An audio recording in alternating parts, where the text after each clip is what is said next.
ಹೇ guys, welcome back SCK vlogs. ಇವತ್ತಿನ ಹೊಸ ವಿಡಿಯೋಗೆ ತಮಗೆಲ್ಲರಿಗೂ ಸ್ವಾಗತ ಸುಸ್ವಾಗತ. ಇದುವರೆಯದ ಹಾಡು ಮೌನಗಳೇ ಸಾಕ್ಷಿಗಳು. ಸೊ ಇವತ್ತಿನ ವ್ಲಾಗ್ ಅನ್ನು ಸ್ಟಾರ್ಟ್ ಮಾಡ್ತಿರೋದು ಎಲ್ಲಿಂದಪ್ಪ ಅಂತ ಹೇಳಿದ್ರೆ ನಮ್ಮ ಐರಾವಂತನ ಜೊತೆ. ಸೊ ನಮ್ಮ ಅರ್ಜುನ ಕೂಡ ಅಲ್ಲೇ ಇದ್ದಾನೆ. ಕರೆಕ್ಟಾಗಿ ಎಲ್ಲಿದ್ದಾನಪ್ಪ ಅಂತ ಹೇಳಿದ್ರೆ ಕಂಪನಿಯಲ್ಲಿದ್ದಾನೆ. ಈಗ ಬಂದದಷ್ಟೇ, ಬಂದೊಂದು 5 ನಿಮಿಷ ಆಯಿತು, ಒಳಗೆ ಕೂಡ ಹೋಗಲಿಲ್ಲ. ಸೀದಾ ಬಂದು ಗಾಡಿಗೆ ಬಂದೆ. ಗಾಡಿ ಸ್ವಲ್ಪ ನೋಡಿದೆ ಯಾವ ಥರ ಉಂಟು, ಕ್ಲೀನ್ ಉಂಟು ಅಂತೆಲ್ಲ ನೋಡಿ ನನ್ನ ಬ್ಯಾಗನ್ನೆಲ್ಲ ಇಟ್ಟು ಡೈರೆಕ್ಟ್ ವ್ಲಾಗ್ ಶೂಟ್ ಮಾಡ್ತಾ ಇರೋದು. ಇದರ ವಿಷಯ ಏನಪ್ಪ ಅಂತ ಹೇಳಿದ್ರೆ, ನನಗೆ ಆ್ಯಕ್ಚುಲಿ ಶುಕ್ರವಾರ ಲೈನ್ ಇತ್ತು. ನಮಗೆ ಈಗ 2 ಗಾಡಿದ ಅವಶ್ಯಕತೆ ಇರೋದು, ಶುಕ್ರವಾರ ಮತ್ತು ಶನಿವಾರ. ಸೊ ಶುಕ್ರವಾರ ನಾನು ಗಾಡಿಗೆ ಹೋಗಿದ್ದೆ, ಇದೇ ಗಾಡಿಯಲ್ಲಿ ಹೋದದ್ದು. ಈ ಗಾಡಿ ಕಲ್ಲಡ್ಕಕ್ಕೆ ಹೋಗಿತ್ತು, ಆ ಗಾಡಿಯಲ್ಲಿ ನಾನು ಹೋಗಿದ್ದೆ. ಸೊ ವಿಷಯ ಏನಪ್ಪ ಅಂತ ಹೇಳಿದರೆ, ಆ ಗಾಡಿಯಲ್ಲಿ ಹೊಸ ಲೈನರೆಲ್ಲ ಹಾಕಿದೆ, ಗೊತ್ತಾಯ್ತಾ? ಹೊಸ ಲೈನರೆಲ್ಲ ಹಾಕಿದ್ರು. ಬಟ್ ಶುಕ್ರವಾರ ಹೋಗುವಾಗ ಮತ್ತೆ ಬ್ರೇಕ್ ಸ್ವಲ್ಪ ಕಮ್ಮಿ ಇತ್ತು, ಹಾಫ್ ಪೆಡ್ಲಲ್ಲಿ ಉಂಟು. ಸ್ವಲ್ಪ ಬ್ರೇಕ್ ನಿಮಗೆ ಸಿಗಬೇಕಂತ ಹೇಳಿದರೆ ಫುಲ್ಲು ಪೆಡ್ಲ್ ಪುಷ್ ಮಾಡಬೇಕು, ಆದರೂ ಕೂಡ ಸಿಗೋದಿಲ್ಲ. ಆ ಥರದೊಂದು ಪರಿಸ್ಥಿತಿಯಲ್ಲಿತ್ತು. ಸೊ ಡೈರೆಕ್ಟಾಗಿ ಒಂದು ಓನರ್ ಹತ್ರ ಹೇಳಿಬಿಟ್ಟೆ, ಎಂತಂತ ಹೇಳಿದರೆ ಗಾಡಿ ಈ ಥರ ಪ್ರಾಬ್ಲಮ್ ಉಂಟು. ಸೊ ಹಾಗಾಗಿ ಶನಿವಾರ ನಾನು ಲೈನ್ ಮಾಡೋದಿಲ್ಲ ಅಂತೇಳಿ. ಶನಿವಾರ ನಾನು ರಜೆಯಲ್ಲಿದ್ದೆ, ಬೇರೆ ಯಾವುದರಲ್ಲಿ ಕಳಿಸಿದ್ರು ಅಂತ ಕಾಣ್ತದೆ. ಯಾಕಂತ ಹೇಳಿದರೆ ಹೋಗ್ಬೋದು, ಎಲ್ಲಿಯಾದರೂ ತಾಗಿದ್ರೆ ಮತ್ತು ಎಲ್ಲಿಯಾದರೂ ಆಕ್ಸಿಡೆಂಟ್ ಆದರೆ ಮತ್ತೆ ನಮ್ಮ ಕುತ್ತಿಗೆ ಮೇಲೆ ಬರ್ತದೆ. ಒಮ್ಮೆ ಆಗಿಯೇ ಸಾಕಾಗಿದೆ. ಹಾಗಾಗಿ ಈಗ ಅದರದ್ದು ಪಾರ್ಟ್ಸ್ ಇಲ್ಲಿ ಬಂದರಲ್ಲಿ ಮಂಗಳೂರಲ್ಲಿ ಸಿಗ್ತದಂತೆ. ಅದೆಂತ ಬೇಕಂತ ಹೇಳಿದರೆ ಬೂಸ್ಟರ್ ಬೇಕು. ಸೊ ಅದು ಮಂಗಳೂರಿಂದ ಬರಬೇಕಷ್ಟೇ, ಅದು ಐಟಮ್ ಇಲ್ಲ ಅಂತ ಹೇಳಿ. ಇಲ್ಲದಿದ್ದರೆ ಶುಕ್ರವಾರವೇ ತರಿಸಿ ಶನಿವಾರ ಫಿಟ್ ಮಾಡಿಕೊಂಡು ಹೋಗೋದಂತ ಇತ್ತು.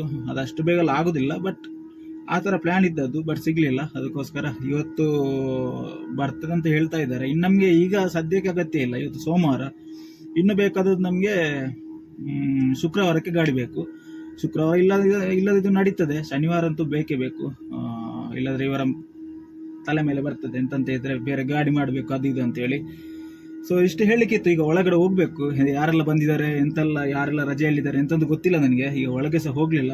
ಸೊ ಇಲ್ಲಿ ಮಣ್ಣು ತಂದು ಹಾಕಿದ್ದಾರೆ ನೋಡಿ ನಮ್ಮ ಓನರ್. ಎಂತಂತ ಯಾಕೆ ಅಂತ ಹೇಳಿದರೆ, ಒಂದು ಟಿಪ್ಪರ್ ಮಣ್ಣು ತಗೊಂಡು ಬಂದಿದ್ರು. ಅಲ್ಲೆಲ್ಲ ಹೊಸ ಗಿಡಗಳನ್ನು ನೆಡ್ತಾ ಇದ್ದಾರೆ ನೋಡಿ. ಹೇಗೂ ಮಳೆಗಾಲ ಬೆಳೀತದೆ, ಅದು 2-3 ಹೊಸ ಗಿಡ. ಮತ್ತು ಅಲ್ಲಿ ಗಾಡಿಯಲ್ಲಿ ನಿಂತಿದೆಲ್ಲ ಆ ಸೈಡು ಹೊಸತ್ತು ಗಿಡಗಳೆಲ್ಲ ನೆಟ್ಟಿದ್ದಾರೆ. ಇದು ಅಲ್ಲಿ ನೋಡಿ, ಅಲ್ಲಿ ಜಾಗ ಎಲ್ಲ ಯಾವ ಥರ ಇತ್ತು, ಮಣ್ಣಾಗಿ ಎಲ್ಲ ಗಿಡಗಳೆಲ್ಲ ಸತ್ತೋಗಿತ್ತು ಆ ಮೂಲೆಯಲ್ಲಿ. ಈಗ 1-2 ಮಳೆಗೆ ಒಳ್ಳೆ ಫಸಲು ಬಂದಿದೆ.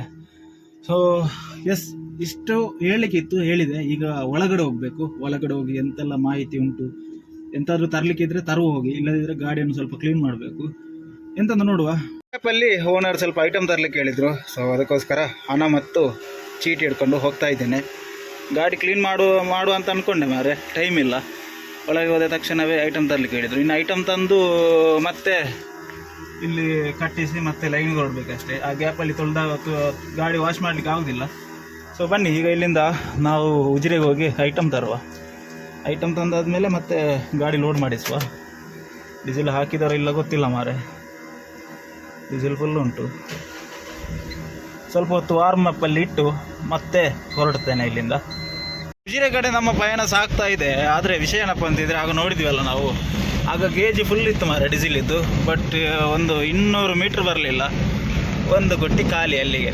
ಆ ಲೆಕ್ಕದಲ್ಲಿ ಡೀಸೆಲ್ ಹಾಕಿಸಲಿಲ್ಲ ಅವರು. ಇದನ್ನೆಲ್ಲ ಯಾಕೆ ವೀಡಿಯೋ ಮಾಡಿ ಇಡುವುದಂತ ಹೇಳಿದರೆ ಮತ್ತೆ ನಮಗೆ ತೊಂದರೆ ಆಗ್ತದೆ, ಗೊತ್ತಾಯ್ತಾ? ಅಲ್ಲಿ ಅವರು ಎಂತಾದರೂ ಒಮ್ಮೊಮ್ಮೆ ಬರ್ತಿರ್ತಾರೆ, ಒಮ್ಮೊಮ್ಮೆ ಬರ್ದಿರೋದಿಲ್ಲ ಡೀಸೆಲ್ ಇದ್ದು. ಮತ್ತು ಸಂಜೆ ಜಾಸ್ತಿ ಹೋದರೆ ನಮ್ಮ ಹತ್ರ ಕೇಳಲಿಕ್ಕೆ ಆಯಿತು. ಅದಕ್ಕೋಸ್ಕರ ಅದನ್ನೆಲ್ಲ ನೋಡಿಕೊಳ್ಬೇಕು. ಡ್ರೈವರ್ ಆದವ 2 ಒಬ್ಬ ಡ್ರೈವರ್ ಇದ್ದರೆ ತೊಂದರೆ ಇಲ್ಲ, ಎಂತಾದರೆ ನಮಗೆ ಗೊತ್ತಿರ್ತದಲ್ಲ. ಈಗ 2 ಡ್ರೈವರ್ಗಳಿದ್ದರೆ ಸ್ವಲ್ಪ ನೋಡಿಕೊಳ್ಬೇಕಾಗ್ತದೆ. ಯಾಕಂತ ಹೇಳಿದರೆ ಅವರಿಗೆ ಸಹ ನಮ್ಮ ಮೇಲೆ ಡೌಟ್ ಬರಲಿಕ್ಕೆ ಬಾರದು. ಮತ್ತು ಒಂದು ಡೌಟ್ ಬಂದರೆ ಸಹ ಪ್ರೂಫ್ ತೋರಿಸ್ಬೋದಲ್ಲ. ಅದಕ್ಕೋಸ್ಕರ ರೀಚ್ ಆಗಿ ಆಯಿತು. ಈಗ ನಡುವಲ್ಲಿ ಬ್ಯಾರಿಕೇಡ್ ಹಾಕಿದ್ದಾರೆ ಮಾರೆ, ಅದೇ ಒಂದು ತೊಂದರೆ. ನಮಗೆ ಹೋಗ್ಲಿಕ್ಕೆ ಇರೋದು ರೈಟ್ ಸೈಡಿಗೆ. ಸೊ ಇಲ್ಲಿಂದನೇ ಇಂಡಿಕೇಟರ್ ಹಾಕ್ಕೊಂಡು ಎಲ್ಲ ಬಿಡುವ. ಅಲ್ಲಿ ಗಾಡಿ ಇಲ್ಲದಿದ್ದರೆ ಇಲ್ಲಿಂದನೇ ರಿವರ್ಸ್ ಹೋಗುವ ಅಲ್ಲಿಂದ. ಸೊ ನೋಡುವ ಎದುರುಗಡೆ ಯಾವ ಥರ ಪರಿಸ್ಥಿತಿ ಉಂಟಂತ ನೋಡುವ ಫಸ್ಟಿಗೆ. ಗಾಡಿ ಉಂಟಲ್ಲ ಮಾರೆ, ಸ್ಟ್ರೈಟ್ ಹೋಗೋದೇ ಒಳ್ಳೆಯದು. ಇಲ್ಲಾದರೆ ಈ ಥರ ಇಲ್ಲಿಂದ ರಿವರ್ಸ್ ಹೋಗಿ ಅಲ್ಲಿ ಇಡ್ತಿದ್ದೆ. ಬಟ್ ಅಲ್ಲಿ ಗಾಡಿ ಉಂಟು. ಶೇಪ್ ನುಗ್ಗಿಸುವ, ಬನ್ನಿ. ಶೇಪ್ ನುಗ್ಗಿಸಿ ಬಿಲ್ ಮಾಡಿ ಐಟಮ್ ತಗೊಳ್ಳುವ. ಸೋಮವಾರ ಆದರೆ ಇದೊಂದು ಉಪದ್ರ, ಇಲ್ಲಿ ಫುಲ್ ಇರ್ತದೆ. ಹಾಗಾಗಿ ಗಾಡಿ ನಿಲ್ಲಿಸಲಿಕ್ಕೆ ಜಾಗ ಇರೋದಿಲ್ಲ. ನಮ್ಮ ಗಾಡಿಯನ್ನು ಇಲ್ಲೇ ಸಂಧ್ಯದಲ್ಲಿ ಸೈಡಿಗೆ ಹಾಕಿದ್ದೆ. ಆ ಸೈಡಿಗೆ ಹಾಕಿದೆ ಯಾಕಂತ ಹೇಳಿದರೆ ಅಲ್ಲಿ ಗಾಡಿ ಇತ್ತು, ಇಲ್ಲಿ ಹಾಕು ಅಂತ ಹೇಳಿದರೆ ಅಲ್ಲಿಂದ ಇನ್ನೊಂದು ಗಾಡಿ ರಿವರ್ಸ್ ಬರ್ತಾ ಇತ್ತು. ಸೊ ಅವ್ರದ್ದೇ ಗಾಡಿ ಬರ್ತಾ ಇತ್ತು. ಇದು ಕೂಡ ಅವ್ರದ್ದೇ ಗಾಡಿ ಅಂತ ಕಾಣ್ತದೆ, ಗೊತ್ತಿಲ್ಲ. ಬಟ್ ಅಲ್ಲೆಲ್ಲ ಲೋಡು ಗಾಡಿ ಲೋಡ್ ಆಗ್ತುಂಟು ಅವ್ರದ್ದು. ನಮ್ಮ ಗಾಡಿ ಕೂಡ ಲೋಡ್ ಆಗ್ತುಂಟು, ನೋಡ್ಬೋದು. ಅದು ಕೂಡ ಅವ್ರದ್ದೇ ಗಾಡಿ ಫುಲ್ಲು ನೋಡಿ. ಇದು ಲೋಡಾಗಿ ನಿಂತದ್ದು ಈ ಗಾಡಿ. ಆ ಕಡೆದ್ದು ಸಹ ಲೋಡ್ ಆಗಿದೆ, ಆ ಕಡೆದ್ದು ಖಾಲಿ ಅಂತ ಕಾಣ್ತಿದೆ. ಈಗ ನಮ್ಮ ಗಾಡಿ ಲೋಡ್ ಆಗ್ತುಂಟು, ಅಲ್ಲಿ ಇನ್ನೊಂದು ಗಾಡಿ ಲೋಡ್ ಆಗ್ತುಂಟು ನೋಡಿ ಯಾವ ಥರ. ಅದೇ ಅಲ್ಲಿ ಹಾಕಿಬಿಟ್ರೆ ಸಾಕು ಮಾರ, ಅದು ಮೇಲೆ ಹೋಗಿ ಅಲ್ಲಿ ತಲೆಯಲ್ಲಿ ಎತ್ಕೊಳ್ತಾರೆ. ಸುಲಭ ಸಿಸ್ಟಮ್. ಬನ್ನಿ ಈಗ ನಾವು ಇಲ್ಲಿಂದ ಲೋಡ್ ಮಾಡಿಸಿ ಹೊರಡುವ. ಬಿಲ್ಲೆಲ್ಲ ಮಾಡಿಸಿ ಚೀಟೆಲ್ಲ ಕೊಟ್ಟಿದ್ದೇನೆ. ಒಂದು 2 ಗೋಣಿ ಬಿತ್ತು ಗಾಡಿಗೆ. ಈಗ ಇನ್ನೊಂದು 2-3 ಚಿಲ್ಲರೆ ಕಟ್ಟಿರ್ಬೋದು, ಅದನ್ನು ಹಾಕ್ಕೊಂಡು ಇಲ್ಲಿಂದ ಸೀದಾ ಹೊರಡುವ. Let's go guys. ಸಂಧ್ಯದಿಂದ ಲೋಡ್ ಮಾಡಿಸ್ಕೊಂಡು ಈಗ ಕಂಪನಿ ಕಡೆ ಹೋಗ್ತಾ ಇದ್ದೇನೆ. ಹೋಗೋ ದಾರಿಯಲ್ಲಿ ತಿಂಡಿ ತಗೊಳ್ಬೇಕಂತೆ. ಮ್ಯಾನೇಜರ್ ಫೋನ್ ಮಾಡಿ ಹೇಳಿದರು. ಸೊ ಆರ್ಡ್ರ್ ಮಾಡಿ ಇಡ್ಲಿಕ್ಕೆ ಹೇಳಿದ್ದೇನೆ. ಮತ್ತು ಅಲ್ಲಿ ಹೋಗಿ ನಾವು ಆರ್ಡ್ರ್ ಮಾಡುವ ಇದು ಅವಸ್ಥೆ ಆಗಲಿಕ್ಕಿಲ್ಲ. ಅದಕ್ಕೋಸ್ಕರ ಆರ್ಡ್ರ್ ಮಾಡಿ ಇಡಿ ತಗೊಂಡು ಬರ್ತೇನೆ ಅಂತ ಹೇಳಿದ್ದೇನೆ. ಯಾಕಂತ ಹೇಳಿದರೆ ಅಲ್ಲಿ ನಿಲ್ಲಿಸಲಿಕ್ಕೆ ಜಾಗ ಇಲ್ಲ ಮಾರ, ಅದೇ ಒಂದು ದೊಡ್ಡ ತೊಂದರೆ. ಗಂಟೆ 10:49 ಆಯಿತು. 10:11 ಅಲ್ಲಿಂದ ಹೊರಟದಂತ ಅಂದ್ಕೊಳ್ತೇನೆ. ಸೊ ಅಲ್ಲಿ ಸಹ ಲೇಟ್ ಆಯಿತು ಸ್ವಲ್ಪ. ಇಲ್ಲಿ ರಸ್ತೆ ಬದಿಯಲ್ಲೇ ಇರೋದು, ಹಾಗಾಗಿ ನಿಲ್ಲಿಸಲಿಕ್ಕೆ ಜಾಗ ಇರೋದಿಲ್ಲ. ಅದೇ ಒಂದು ದೊಡ್ಡ ಪ್ರಾಬ್ಲಮ್ ಇಲ್ಲಿ. ಗಾಡಿಯನ್ನು ಇಲ್ಲೇ ಸೈಡಿಗೆ ಹಾಕಿದ್ದಾರೆ, ನೋಡ್ಬೋದು. ಇದು ರಾಂಗ್ ಸೈಡಲ್ಲಿ ಇರೋದು ಮಾರ. ಅದು ಅಲ್ಲದೆ ಆ ಕಡೆಯಿಂದ ದಾರಿ ಕೂಡ ಉಂಟು. ಇದು ಹೋಟೆಲ್ ಇಲ್ಲಿ ಇರೋದು ನೋಡಿ. ಸೊ ಅಲ್ಲಿಂದ ನಡ್ಕೊಂಡು ಹೋಗಿ ಆರ್ಡ್ರ್ ಮಾಡಿದಾರಂತೆ, ಅಲ್ಲಿಂದ ತಿಂಡಿ ತಗೊಂಡು ಹೊರಡುವ. ಆರ್ಡ್ರ್ ಮಾಡಿದ್ರು, ಹೋಗಿ ತಿಂಡಿ ತಗೊಂಡು ಬಂದೆ. ತಿಂಡಿ ಅಂತ ಹೇಳಿದರೆ ಪಲಾವ್ ನೋಡ್ಬೋದು. 3 ಪ್ಲೇಟ್. ನಾನು ಮತ್ತು ಜುನೈದ್ ಬಾಯಿ ಮತ್ತು ಬಯ್ಯ ಇರೋದು, 3 ಜನ ಇರೋದು. ಮತ್ತು ಸಲಾಡ್ ಕೊಟ್ಟಿದ್ದಾರೆ, ಕಚ್ಚಂಬರ್ ಕೊಟ್ಟಿದ್ದಾರೆ. ಚಟ್ನಿ ಬೇಕಂತ ಕೇಳಿದರು, ಅಗತ್ಯ ಇರಲಿಲ್ಲ, ಅದಕ್ಕೆ ಬೇಡ ಅಂತ ಹೇಳಿದೆ. ಚಟ್ನಿ ಇದುಂಟಲ್ಲ ಕಚ್ಚಂಬರ್, ಸೊ ಇದನ್ನು ಮಿಕ್ಸ್ ಮಾಡಿಕೊಂಡು ತಿನ್ನುವ. ಅಲ್ಲಿ ಸೈಡಲ್ಲಿ ಇಡುವ. ನಾವೀಗ ಇಲ್ಲಿಂದ ಹೊರಡುವ, ಲೇಟ್ ಆಯಿತು. ಹೋಗಿ ತಿಂಡಿ ತಿಂದು ಲೋಡ್ ಮಾಡಿಸೋದು.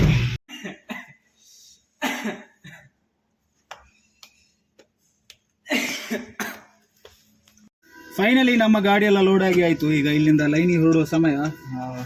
ವಿಷಯ ಏನಪ್ಪ ಅಂತ ಹೇಳಿದರೆ, ಎಷ್ಟು ತೆಗೊಳ್ಲಿಕ್ಕೆ ಉಂಟು ನೋಡಿ, ಎಷ್ಟು ತೆಗೊಳ್ಲಿಕ್ಕೆ ಉಂಟು ಮಾರೆ. ಇದೇ ಉಪದ್ರ ಆಗೋದಂತಲ್ಲ, ಎಂತಂತ ಹೇಳಿದರೆ ಮಿಸ್ ಆಗ್ತದೆ ಇದು ಅಲ್ಲೆಲ್ಲಿ ಕೊಡುವಾಗ. ಒಮ್ಮೊಮ್ಮೆ ಒಂದೊಂದು ಅಂಗಡಿಯಲ್ಲಿ ಮರ್ತೋಗ್ತದೆ, ಅದೇ ಒಂದು ದೊಡ್ಡ ಉಪದ್ರ. ಸೊ ಬನ್ನಿ ಇಲ್ಲಿಂದ ಹೊರಡುವ. ಕ್ಯಾಶ್ ಕೊಡಲಿಲ್ಲ, ಫೋನ್ಪೇ ಮಾಡ್ತೇನೆ ಅಂತೆ. ನಾವಿಲ್ಲಿಂದ ಸೀದಾ ಲೈನಿಗೆ ಹೊರಡುವ. ಕಂಪನಿಯಿಂದ ಬಿಟ್ಟವರೀಗ ಬೆಳ್ತಂಗಡಿ ಸಿಟಿಯಲ್ಲಿದ್ದೇವೆ, ನೋಡ್ಬೋದು. ಗಂಟೆ ಎಷ್ಟಾಯ್ತು ಅಂತ ಹೇಳಿದರೆ 11:56. ಇನ್ನೂ ಕೂಡ ನಮ್ಮ ಲೈನ್ ಸ್ಟಾರ್ಟ್ ಆಗಲಿಲ್ಲ. ಲೈನ್ ಸ್ಟಾರ್ಟ್ ಆಗೋದು ಯಾವಾಗ ಅಂತ ಹೇಳಿದರೆ, ಈಗ ಇಲ್ಲಿಂದ ಒಂದು ಐಟಮ್ ತಗೊಳ್ಲಿಕ್ಕೆ ಉಂಟು, ಅಲ್ಲಿ ಒಂದು 1/4 ಗಂಟೆ ಬೇಕು. ಮತ್ತು ಇನ್ನೊಂದು ಕಡೆಯಿಂದ ಐಟಮ್, ಇನ್ನೊಂದು ಕಡೆಯಿಂದ ಐಟಮು, ಈ ಥರ 3 ದಿಕ್ಕಿನಲ್ಲಿ 3 ಅಂಗಡಿಯಿಂದ ನಮಗೆ ಐಟಮ್ ತಗೊಳ್ಲಿಕ್ಕೆ ಉಂಟು. ನೋಡು ಎಷ್ಟು ಗಂಟೆ ಆಗ್ತದೆ, ಎಷ್ಟು ಗಂಟೆಗೆ ಲೈನಿಗೆ ಹೊರಡ್ತೇವೆ ಅಂತ. ಇದು ಲೈನಿಗೆ ಕಂಪನಿಯಿಂದ ಹೊರಟಿದ್ದೇವೆ ಬಿಟ್ಟರೆ ಲೈನಿಗೆ ಅಂತ ನಾವು ಇನ್ನೂ ಸಹ ಹೊರಡಲಿಲ್ಲ. ಇಲ್ಲಿ ಬಾಳಿಗ ಅಂತ ಉಂಟು, ಅಲ್ಲಿಂದ ಸ್ವಲ್ಪ ಐಟಮ್ ತಗೊಂಡು ಮತ್ತು ಎದುರುಗಡೆ ಒಂದು ಅಕ್ಕಿ ತಗೊಳ್ಲಿಕ್ಕೆ ಉಂಟು, ಅಲ್ಲಿಂದ ತಗೊಂಡು ಮತ್ತೆ ಅಕ್ಕಿ ಹಾಕ್ಲಿಕ್ಕೆ ಉಂಟು. ಇದೆಲ್ಲ ತುಂಬ ಒಂದು ಉದ್ದದ್ದು ಪ್ರೊಸೆಸ್ ನಮ್ಮದು ಯಾವತ್ತು ಅಲ್ಲ, ಯಾವಾಗ ನೋಡಿದರೆ ಇದೆ. ಬನ್ನಿ ಈಗ ಇಲ್ಲಿ ಸೈಡಲ್ಲಿ ಹಾಕುವ, ಸೈಡಲ್ಲಿ ಹಾಕಿ ಐಟಮ್ ತಗೊಂಡು ಬರುವ. ನಮ್ಮ ಪಾಡು ನೋಡಿ, ಆ ಕಡೆಯಿಂದ ಗಾಡಿ, ಈ ಕಡೆಯಿಂದ ಸಹ ಗಾಡಿ, ಹಿಂದುಗಡೆಯಿಂದ ಸಹ ಗಾಡಿ. ನಮಗೆ ಹೋಗಬೇಕಾದದ್ದು ಅಲ್ಲಿಗೆ, ಅದರ ಒಳಗಡೆ. ಅಲ್ಲಿ ನಿಲ್ಲಿಸಲಿಕ್ಕೆ ಜಾಗ ಇಲ್ಲ. ಈಗ ಎಂತ ಮಾಡೋದಂತ ಗೊತ್ತಾಗ್ತಿಲ್ಲ. ಒಳಗೆ ನುಗ್ಗಿಸ್ಬೇಕಷ್ಟೇ. ಒಳಗೆ ನುಗ್ಗಿಸ್ಲಿಕ್ಕೆ ಈ ಗಾಡಿಯವ್ರು ಬಿಡ್ತಾ ಇಲ್ಲ. ಯಾಕಂತೇಳಿ ಇವತ್ತು ಸಂತೆ ಅಲ್ಲ ಎದುರುಗಡೆ, ಅದಕ್ಕೋಸ್ಕರ ಫುಲ್ಲು ಬ್ಲಾಕ್ ಆಗಿದೆ. ರಸ್ತೆ ಅಗಲೀಕರಣ ಆದರೂ ಕೂಡ ಇಲ್ಲಿ ಟ್ರಾಫಿಕ್ ಒಂದು ಬಿಡೋದಿಲ್ಲ, ಅದೊಂದು ದೊಡ್ಡ ಕಷ್ಟ. ಬನ್ನಿ ಈಗ ಸೀದಾ ಒಳಗಡೆ ಹೋಗುವ. ಇಲ್ಲಿ ಮತ್ತೆ ರಿವರ್ಸ್ ನೋಡಬೇಕು ನೀವೇ. ನಮ್ಮ ಐಟಮ್ ಎಲ್ಲ ಆರ್ಡ್ರ್ ಮಾಡಿದ್ರು ಓನರು. ಸೊ ನಮಗೆಂತ ಕೆಲಸ ಇರಲಿಲ್ಲ, ಅವರು ತರ್ತಾ ಇದ್ದಾರೆ. ಆಯಿತು ನಮ್ಮದು ಎಲ್ಲ. ನಾವು ಬರುವ ಹೊತ್ತಿಗೆ ಎಲ್ಲ ಕಟ್ಟಿಟ್ಟಿದ್ರು, ಅದೊಂದು ಪುಣ್ಯ. ಇಷ್ಟಿತ್ತು, ಇದನ್ನು ತಗೊಂಡಿದ್ದೇವೆ. ಮತ್ತು 2 ಬಾಕ್ಸ್. ಮತ್ತು ಇಲ್ಲಿ ಉಂಟು, ಬೇರೆ ಉಂಟಾ? ಎಂತ ಉಂಟು? ಪುಣ್ಯ, ಒಂದು ಹೇಳಿಟ್ಟಿದ್ದಾರೆ. ಅದೊಂದು ನಮಗೆ ಟೈಮ್ ಸೇವ್ ಆಯಿತು ಅಷ್ಟೇ. ಬನ್ನಿ ಈಗ ಇಲ್ಲಿಂದ ಅಲ್ಲಿ ಒಂದು 2 ಲೀಟ್ರ್ ತೆಂಗಿನೆಣ್ಣೆ ಉಂಟು, ಅದನ್ನು ತಗೊಂಡು ಇಲ್ಲಿಂದ ಹೊರಡುವ ಸೀದಾ. ಫಸ್ಟ್ ಎಂತಂತ ಇದ್ದರೆ ಈಗ ಇಲ್ಲಿಂದ ರಿವರ್ಸ್ ತೆಗಿಬೇಕು ನೋಡಿ. ಆ ಕಡೆಯಿಂದ ಈ ಕಡೆಯಿಂದ ಎಲ್ಲ ಗಾಡಿಯೇ. ಸೊ ನಮಗೆ ಹೋಗಬೇಕಾಗಿರೋದು ಆ ಕಡೆ. ಎಲ್ಲ ಫುಲ್ಲು ಬ್ಲಾಕ್ ಆಗಿದೆ. ಈಗ ತೊಂದರೆ ಇಲ್ಲ, ಅಷ್ಟೆಂತ ಗಾಡಿ ಇಲ್ಲ. ಅಲ್ಲಿ ಎದುರುಗಡೆ ಫುಲ್ಲು ಗಾಡಿ ಇರ್ತದೆ ಈಗ ನೋಡಿ, ಸಂತೆ. ಇವತ್ತು ಸಂತೆ ಆಗಿರೋದ್ರಿಂದ ಫುಲ್ಲು ಬ್ಲಾಕ್. ನಮ್ಮ ಸಂತೆಗಟ್ಟೆಯಲ್ಲಿ ಎಷ್ಟೇ ದೊಡ್ಡ ರೋಡ್ ಮಾಡಿದರೂ ಕೂಡ ಟ್ರಾಫಿಕ್ ಒಂದು ನಿಲ್ಲೋದಿಲ್ಲ. ಯಾಕಂತ ಹೇಳಿದರೆ ಇದು ಸಂತೆಯಿಂದ ಆಗಿರ್ಬೋದು, ಬೇರೆ ಬೇರೆ ಕಾರಣಗಳಿಂದ ಅಲ್ಲ. ವಿಷಯ ಏನಪ್ಪ ಅಂತ ಹೇಳಿದರೆ ಇಲ್ಲಿ ಪಾರ್ಕಿಂಗ್ ಇಲ್ಲ. ಫಸ್ಟ್ ಆಫ್ ಆಲ್ ಜನರು ಎಂತ ಮಾಡ್ತಾರೆ ಅಂತ ಹೇಳಿದರೆ ರಸ್ತೆ ಬದಿಯಲ್ಲಿ ನಿಲ್ಲಿಸಿ ಹೋಗ್ತಾರೆ, ಮತ್ತು ದೊಡ್ಡ ಗಾಡಿ ಬರುವಾಗ ಇಲ್ಲಿ ಬಾಕಿ ಆಗ್ತದೆ. ಅದೊಂದು ದೊಡ್ಡ ಉಪದ್ರ. ಸಂತೆಯವರವರ ಪಾಡಿಗೆ ಸೈಡಲ್ಲಿದ್ದಾರೆ ನೋಡಿ. ಈ ಥರ ಎಲ್ಲ ಗಾಡಿ ಇಟ್ಟು ಹೋಗ್ತಾರಾ? ಈ ಥರ ಗಾಡಿ ಇಟ್ಟು ಹೋದಾಗ ಎಂತ ಆಗ್ತದೆ, ಆ ಕಡೆ ಈ ಕಡೆಯಿಂದ ಬ್ಲಾಕ್ ಆಗ್ತದೆ. ಸೊ ಅದೆಲ್ಲ ಉಪದ್ರ ಆಗೋದು. ಬನ್ನಿ, ಈಗ ಅಲ್ಲಿ ಎದುರುಗಡೆಯಿಂದ ರಾಮ್ ಸೂಪರ್ ಮಾರ್ಕೆಟ್ ಅಂತದ್ದು ಉಂಟು. ಅಲ್ಲಿಂದ ಒಂದು 10 kg ಅಕ್ಕಿ ತೆಗೊಂಡು ಮತ್ತೆ ನಮ್ಮ ಪಯಣ ಮುಂದುವರಿಸುವ. ಎಂತೆಲ್ಲ ಅವಸ್ಥೆ ಮಾರ, ಒಂದು ಗಾಡಿ ಬರ್ತಾ ಉಂಟು, ಅದು ನೋಡಲಿಕ್ಕಿಲ್ಲ, ಎಂಥದಿಲ್ಲ ನೋಡಿ. ಈಗ ನಮ್ಮ ಸಂತೆಗಟ್ಟೆ ಹೀಗೆ ಆಗಿದೆ. ಇಲ್ಲಿಂದ ರಸ್ತೆ ಅಗಲೀಕರಣ ಮಾಡಿದ್ದಾರೆ. ಇಲ್ಲಿ ಬಸ್ ಸ್ಟ್ಯಾಂಡ್ ಎಲ್ಲ ಇತ್ತು, ಬಸ್ ಸ್ಟ್ಯಾಂಡ್ ಎಲ್ಲ ಒಡೆದಾಕಿದ್ದಾರೆ. ಸೊ ಇಲ್ಲಿ ಬಸ್ ಸ್ಟ್ಯಾಂಡ್ ಕಟ್ತಾರಾ ಎಂಥದ್ದು? ಹಾಂ, ಇಲ್ಲ ನೋಡಿ, ಅಲ್ಲಿ ಬಸ್ ಸ್ಟ್ಯಾಂಡ್ ಇತ್ತು, ಅದನ್ನೆಲ್ಲ ಈಗ ತೆಗೆದುಹಾಕಿದ್ದಾರೆ. ಮಾತ್ರ ಸೈಡಲ್ಲಿ ನಿಲ್ತಾ ಉಂಟು. ತೆಗೆದುಹಾಕಿದ್ದು ಒಳ್ಳೇದಾಯ್ತು ಅಂತ ಹೇಳಿ. ಇಲ್ಲದಿದ್ದರೆ ರಸ್ತೆಯಲ್ಲಿ ನಿಲ್ತಾ ಇದ್ರು. ಹಾಂ, ಬಸ್ ಎಲ್ಲ ರಸ್ತೆಯಲ್ಲಿ ಬಾಕಿ. ಇಲ್ಲಿ ಈಗ ಸೈಡಿಗೆ ಇಡ್ತಾ ಇದ್ದಾರೆ. ಬನ್ನಿ, ಇಲ್ಲಿ ಒಂದು ರಾಮ್ ಸೂಪರ್ ಬಜಾರ್ ಅಂತ ಉಂಟು, ಅಲ್ಲಿಂದ ಅಕ್ಕಿ ತೆಗೊಳ್ಳುವ. ಅಲ್ಲಿ ಕಾಣಿಸ್ತಾ ಇರ್ಬೋದು ನಿಮಗೆ. ನಿಲ್ಲಿಸಲಿಕ್ಕೆ ಜಾಗ ಇರೋದಿಲ್ಲ ಅಂತ, ಅದೇ ಒಂದು ತೊಂದರೆ. ಒಳಗಾಕ್ಲಿ ಇಲ್ಲಿ. ಇಲ್ಲಿ ಇರಲಿ. ವಸಂತಣ್ಣ ಇಲ್ಲಿ ಅಲ್ಲಿದ್ದಾರೆ ನೋಡಿ. ಅಲ್ಲಿ ಹೋಟೆಲ್ ಅಲ್ಲಿ ಕಾಣಿಸ್ತಾ ಇರ್ಬೋದು ನಿಮಗೆ. ಅವರು ಕೆಲಸ ಬಿಟ್ಟು ಇಲ್ಲಿದ್ದಾರೆ. ಒಳಗೆ ಹೋದರು ಅವರು ಬಾರಿಗೆ. ಈಗ ಬರ್ಬೋದು, ಬಂದರೆ ತೋರಿಸ್ತೇನೆ. ನಾವಲ್ಲಿಂದ 10 kg ಕಿತ್ತಕೊಂಡು ಬರುವ ಎಂತ ಅಕ್ಕಿ. ನಮ್ಮ ಹುಡುಗನನ್ನು ಕಳಿಸಿದ್ದೇನೆ, ಅವರು ತರ್ತಾರೆ 10 kg ಅಕ್ಕಿ. ಮತ್ತು ವಸಂತಣ್ಣ ಅಲ್ಲೇ ಇರೋದು ನೋಡಿ. ಅಲ್ಲಿ ಶ್ವೇತ ವೈನ್ಸ್ ಅಂತ ಉಂಟಲ್ಲ, ಅದರ ಒಳಗಡೆ ಇರೋದು, ಅವರು ಕೆಲಸದಲ್ಲಿರೋದು. ಸೊ ಇನ್ನು ಕೇಳಬೇಡಿ ವಸಂತಣ್ಣ ಇಲ್ಲಿ ಅಂತ. ಮೊನ್ನೆಯಿಂದ ನೋಡ್ತಾ ಇದ್ದೇನೆ ವಸಂತಣ್ಣ ಇಲ್ಲಿ ಅಂತ. ವಸಂತಣ್ಣ ಇಲ್ಲ, ವಸಂತಣ್ಣ ಕೆಲಸ ಬಿಟ್ಟಿದ್ದಾರೆ. ಅದು ತುಂಬ ವಿಷಯ ಆಗಿ ಎಂತೆಲ್ಲ ಆಗಿ ಅದು ಬಿಟ್ಟದ್ದು. ಹಾಗಾಗಿ ವಸಂತಣ್ಣ ವೀಡಿಯೋದಲ್ಲಿ ಕಾಣಿಸ್ತಾ ಇಲ್ಲ. ಸೊ ಈಗ ನೋಡಿ ಓಡಿದ್ರು ವೀಡಿಯೋ ಮಾಡೋದು ನೋಡಿ. ಈಗ ನಾಚಿಕೆ ಆಗ್ತದೆ ಅಂತ ಕಾಣ್ತದೆ ಅವರಿಗೆ. ಎಲ್ಲ ಕಸ್ಟಮರ್ ಇದ್ದಾರೆ ಅಂತಂದು ಗೊತ್ತಿಲ್ಲ. ನೋಡುವ, ಇಲ್ಲಿಂದ ಅವರು ಅಕ್ಕಿ ತರಲಿ. ಅಕ್ಕಿ ತಂದಾದ್ಮೇಲೆ ಇಲ್ಲಿಂದ ಹೊರಡುವ. ನೋಡಿ, ನಾನು ಬೆಳಿಗ್ಗೆ ಗಾಡಿ ಎಲ್ಲ ಕ್ಲೀನ್ ಮಾಡುವಂತ ಅಂದ್ಕೊಂಡದ್ದು, ಬಟ್ ಟೈಮ್ ಇರಲಿಲ್ಲ. ಫುಲ್ ಆ ಥರ ಕೆಸರೆಲ್ಲ ಯಾವ ಥರ ನೋಡಿ. ಈ ಥರ ಎಲ್ಲ ಇದ್ದರೆ ಮನಸ್ಸಿಗೆ ಸಮಾಧಾನ ಇರೋದಿಲ್ಲ ಅಂತ ನೋಡಿ. ಇಲ್ಲೆಲ್ಲ ಫುಲ್ ಕೆಸರು, ಇಲ್ಲೆಲ್ಲ ಕೆಸರು. ಈ ಒಂದು ದೊಡ್ಡ ಉಪದ್ರ. ಇಲ್ಲಿಂದ ಅಕ್ಕಿ ಎಲ್ಲ ತೆಕ್ಕೊಂಡು ಈಗ ಗಂಟೆ ನೋಡ್ಬೋದು 12:20. ಇನ್ನೂ ಕೂಡ ನಮ್ಮ ಲೈನ್ ಸ್ಟಾರ್ಟ್ ಆಗಲಿಲ್ಲ. ಹೋಗ್ತಾ ಇದ್ದೇವೆ ಬಿಟ್ಟರೆ ಇನ್ನೂ ಕೂಡ ನಮ್ಮ ಲೈನ್ ಸ್ಟಾರ್ಟ್ ಆಗಲಿಲ್ಲ. ಈಗ ವಿನಾಯಕಕ್ಕೆ ಹೋಗಬೇಕು. ವಿನಾಯಕದಲ್ಲಿ ಸ್ವಲ್ಪ ಅಕ್ಕಿ ತೆಗೊಳ್ಳಿಕ್ಕೆ ಉಂಟಂತೆ. ಸೊ ಅಕ್ಕಿ ತೆಗೊಂಡಾದ್ಮೇಲೆ ಅಲ್ಲಿಂದ ಎಷ್ಟು ಗಂಟೆಗೆ ಬಿಡ್ತಾರೆ, ಆದಮೇಲೆ ನಮ್ಮ ಲೈನ್ ಸ್ಟಾರ್ಟ್ ಆಗೋದಲ್ವಾ? ಈಗ ಇನ್ನೂ ಕೂಡ ನಮ್ಮ ಲೈನ್ ಸ್ಟಾರ್ಟ್ ಆಗಲಿಲ್ಲ. ಈಗ ಇಲ್ಲಿಂದ ಒಂದು 100 ಮೀಟ್ರ್ ವಿನಾಯಕಕ್ಕೆ, ಅಲ್ಲಿಗೆ ಹೋಗಿ ಮತ್ತೆ ಅಕ್ಕಿ ಲೋಡ್ ಮಾಡಿಕೊಂಡು ಮತ್ತೆ ಇದೇ ದಾರಿಯಲ್ಲಿ ಹೋಗಬೇಕು. ಸ್ಕೇಲ್ ಮಾಡಬೇಕು. ತೊಂದರೆ ಎಂತಂತ ಹೇಳಿದರೆ ಅಲ್ಲಿಗೆ ಹೋದರೆ ಅದೇ ಒಂದು ಉಪದ್ರ. ಎಂತಂತ ಹೇಳಿದರೆ ಸ್ಕೇಲ್ ಮಾಡಬೇಕು, 1000 ಸರ್ತಿ ಸ್ಕೇಲ್. ಈಗ ಹೋಗುವಾಗೊಮ್ಮೆ ಮಾಡಬೇಕಾ, ಮತ್ತು ಲೋಡ್ ಆದಮೇಲೆ ಮತ್ತೆ ಮಾಡಬೇಕು, ಮತ್ತು ಇನ್ನೊಂದು ಐಟಮ್ ಆದಮೇಲೆ ಮತ್ತೆ ಮಾಡಬೇಕು. ಇದೇ ಒಂದು ಉಪದ್ರ, ದೊಡ್ಡ ತೊಂದರೆ. ಮನೆ ಬರ ಎಂತ ಮಾಡಲಿಕ್ಕೆ ಆಗೋದಿಲ್ಲ. ಬನ್ನಿ ಹೋಗುವ. ವಿನಾಯಕಕ್ಕೆ ಬಂದು ನಮ್ಮ ಗಾಡಿಯನ್ನು ಸೈಡಿಗೆ ಹಾಕಿದ್ದೇನೆ. ಅಲ್ಲಿ ಲೋಡ್ ಮಾಡ್ತಾ ಇದ್ದಾರೆ. ಇದು ಅವರದ್ದು ಗಾಡಿ ನೋಡಿ, ಶ್ರೀ ವಿನಾಯಕ ಅಂತ. ಇದು ಕೂಡ ಲೋಡ್ ಆಗ್ತಾ ಉಂಟು. ಇವರದ್ದು 2 ಗಾಡಿ ಉಂಟು. ಒಂದು ಇದು, ಇನ್ನೊಂದು ಲೈನ್ಗೆ ಹೋಗಿದೆ ಅಂತ ಕಾಣ್ತದೆ.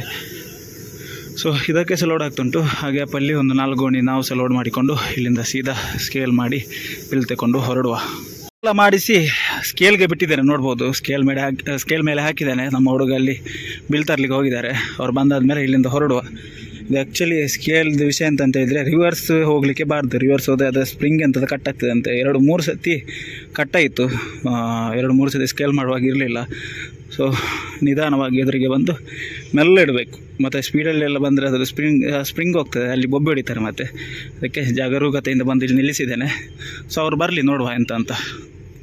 ಇದು ಮುಗಿಯದ ನೆನಪು, ವಿರಹಗಳೇ ಗುರುತುಗಳು.